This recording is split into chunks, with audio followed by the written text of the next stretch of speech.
High সবাইকে and welcome back to our new blog. কেমন আছো তোমরা সকলে? আশা করছি সকলেই খুব ভালো আছো, আমিও বেশ ভালো আছি। সেই দিন ছিল হলো ভাইফোঁটা, আর ভাইফোঁটার দিনকার আমরা সবাই মিলে ঠাকুর দেখতে বেরিয়েছিলাম। মানে আমি ভাই বোন আমি আর আমরা সবাই মিলে ঠাকুর দেখতে বেরিয়েছিলাম।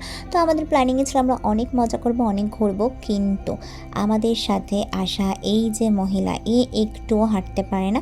আর সত্যি বলতে সেদিনকার আমার এক ভাইয়ের ভীষণ পরিমাণে জ্বর ছিল, ওই জ্বর নিয়েই আমাদের কাছে ফোঁটা নিতে এসেছিলো। তো এই জন্য ওকে অনেক অনেক থ্যাংক ইউ রনি, যে তুই এতটা শরীর খারাপ নিয়েও আমাদের কাছে ফোঁটা নিতে এসেছিস। তো চলো এবার ব্লগটা স্টার্ট করা যাক।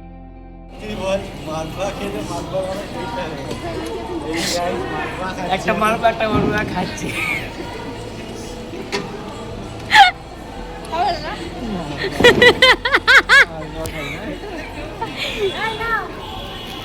কেউ মালপোয়া খাচ্ছে না।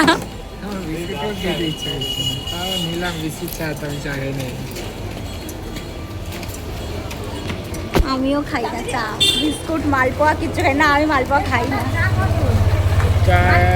প্রথমেই আমরা প্রতিদিনের মতো কাকির দোকানে প্রথমে চা খেলাম, তারপরে আমরা সোজা সেখান থেকে চলে গেলাম হলো ব্যায়াম সমিতির ঠাকুর দেখবো বলে। তো ব্যায়াম সমিতির ঠাকুর এবছর আমরা এই 2-3 দিন ধরে যা বেরিয়েছি তাতে একদিনও আমরা ব্যায়াম সমিতি ভাট্রাপল্লী এই ঠাকুরগুলো দেখিনি। ওদের জন্যই অপেক্ষা করছিলাম বেশ কিছু কিছু ঠাকুর ওদেরকে সাথে নিয়ে দেখবো বলে।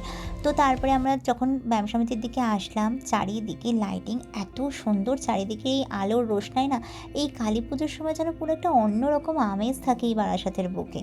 তারপরে এই যে আমরা সবাই গুটি গুটি পায়ে সামনের দিকে এগিয়ে যাচ্ছে। এইবার কিন্তু ভিড়টা অনেকটা কম রয়েছে, তার কারণ এবছর অনেক দিন আগে থেকেই প্যান্ডেলগুলো ওপেনিং হয়ে গিয়েছে, সাথে লোকজনের ঠাকুর দেখাও স্টার্ট হয়ে গিয়েছিল।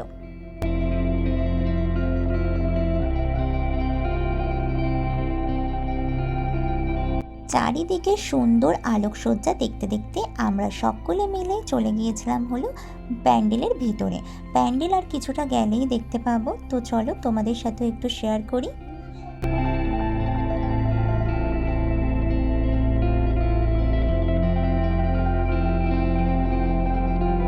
অন্যান্য বছর ভাইফোঁটার দিন পা দেওয়াই খুব মুশকিল হয়ে যায়, কারণ প্রচুর পরিমাণে ভিড় হয়। ওই যে এবছর বললাম অনেক আগে থেকেই প্যান্ডেলগুলো ওপেন হয়ে গিয়েছে, সেই জন্য মানুষের ঠাকুর দেখাও স্টার্ট হয়ে গিয়েছিল। তাই এবছর ভিড়টা একটু হালকাই ছিল, তবে সব জায়গায় কিন্তু নয়। যেখানে আর কি কৃষ্ণকালী করেছিল মানে দ্বারকা করেছিল, সেখানে কিন্তু প্রচুর পরিমাণে ভিড় ছিল। প্রত্যেকেই কম বেশি তোমরা দেখতে পেয়েছো ফেসবুক ভিডিওতে বা অনেক নিউজ চ্যানেলের ভিডিওতে, সকলেই দেখেছো কী পরিমাণে ভিড় ছিল। যাই হোক, এখন চলো আমরা বড় মাকে দর্শন করব, তার আগে চারিদিকে প্যান্ডেলের থিমটা একটু দেখিয়ে দিই।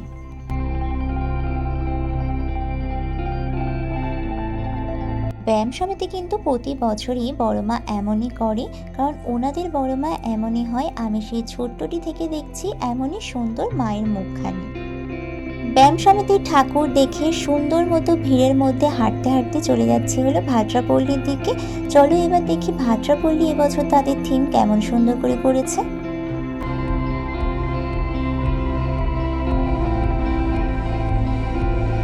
কথা বলতে বলতে ঢুকে গেলাম মণ্ডপের ভিতরে, আর চারিদিকটা পুরো অন্য রকম করে সাজানো। আমরা যেন তো পুজোর 2 দিন আগে পর্যন্ত এখানে এসেছিলাম, মানে ওই বলতে পারো ভূত চতুর্দশীর দিনই হয়তো এসেছিলাম। সেই দিনও এসে দেখি প্যান্ডেলের কিছুই হয়নি, তবে আজকেই দেখছি কি সুন্দর করে সাজানো গোছানো, কি তাড়াতাড়ি করে ঠাকুরটা বানালো, তাই না? মানে পুরো প্যান্ডেলের সাজসজ্জা তারা তৈরি করলো।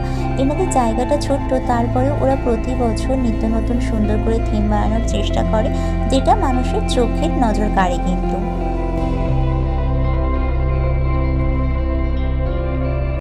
সত্যি বলতে সকলে মিলে ঠাকুর দেখার আনন্দটাই অন্যরকম। যখন রাস্তায় বেরিয়ে দেখি আরও অনেক লোকজন ঠাকুর দেখতে বেরিয়েছে, তখন কিন্তু এমনিই মনটা অনেকখানি ভালো হয়ে যায়।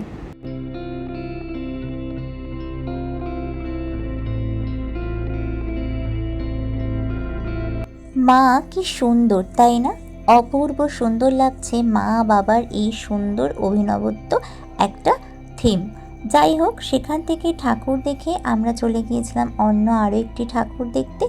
এখানে কিন্তু আমি শুনেছিলাম জ্যান্ত কালী আছে, মানে জ্যান্ত কালীর থিম বানিয়েছে, যেখানে নাকি একটা লাইভ পারফরমেন্স করে তারা দেখাচ্ছে। তো সেইটার জন্যই আমরা এখানে লাইন দিয়ে দাঁড়িয়েছিলাম। বেশ কিছুক্ষণ অপেক্ষা করার পরে আমরাও কিন্তু ঢোকার সুযোগ পেয়েছিলাম। তো চলো, এখন বেশ কিছুক্ষণ একটু অপেক্ষা তো করতেই হবে। আর অপেক্ষা করতে করতে অবশ্যই সেই সময় চলে আসলো যখন আমরা ভিতরে ঢুকতে পারলাম। তবে ভিতরে ঢুকেও বেশ কিছুক্ষণ আমাদেরকে অপেক্ষা করতে হয়েছিল, কারণ প্রথমে আমরা যাওয়ার আগে যে শোটা চলছিল সেই শোটা তখনও পর্যন্ত শেষ হয়নি, তাই।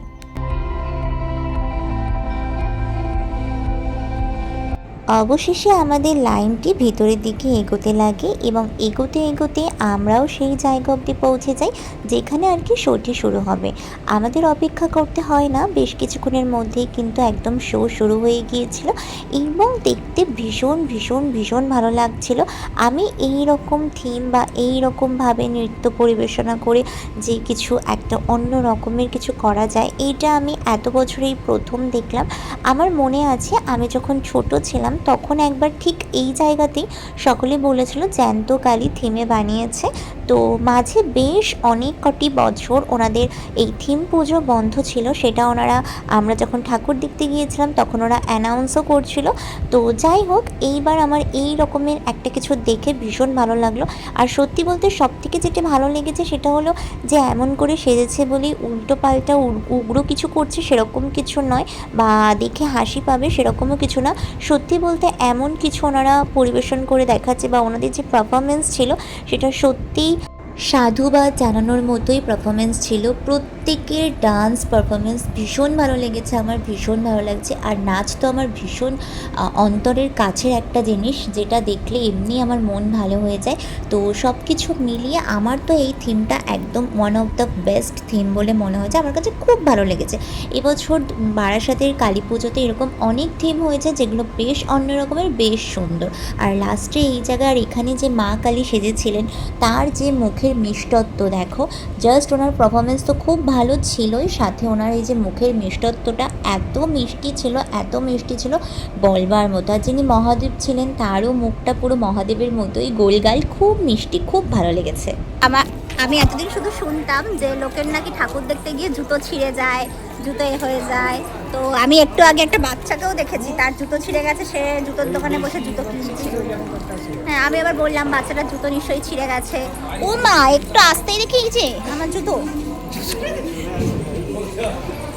মানে কারবাইজ ব্যাক।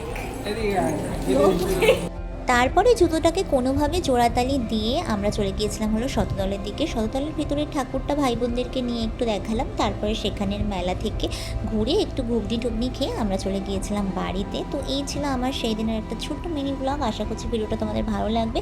ভিডিওটা ভালো লাগলে প্লিজ একটা লাইক করে দিও, আমার চ্যানেলটাকে অবশ্যই করে সাবস্ক্রাইব করো। দেখা হবে পরের ভিডিওতে, ততক্ষণ সুস্থ থেকো, সাবধানে থেকো, ভালো থেকো। তো চলো আজকের মতো এখানেই শেষ করছি, টাটা।